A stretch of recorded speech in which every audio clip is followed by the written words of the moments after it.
భారత సైనిక చర్యలతో పాకిస్తాన్ వణికిపోతోంది. దీంతో F-16-17 యుద్ధ విమానాలు సిద్ధం చేసిన పాక్ ఎల్ఓసి సరిహద్దు గ్రామాల్లో పాక్ సైనిక విన్యాసాలు చేస్తుంది. అదేవిధంగా లాహోర్, ఇస్లామాబాద్ మధ్య వైమానిక మార్గాలను నిలిపివేసింది. మరోవైపు పాక్ పై జల, వాణిజ్య, ఆర్థిక యుద్ధాలకు భారత్ సిద్ధమైంది.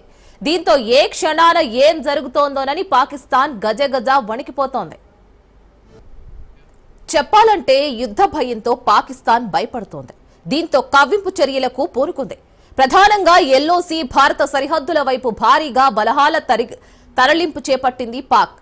సియాల్ కోట దగ్గర 2 రోజుల నుంచి పాక్ సైన్యం విన్యాసాలు చేస్తుంది.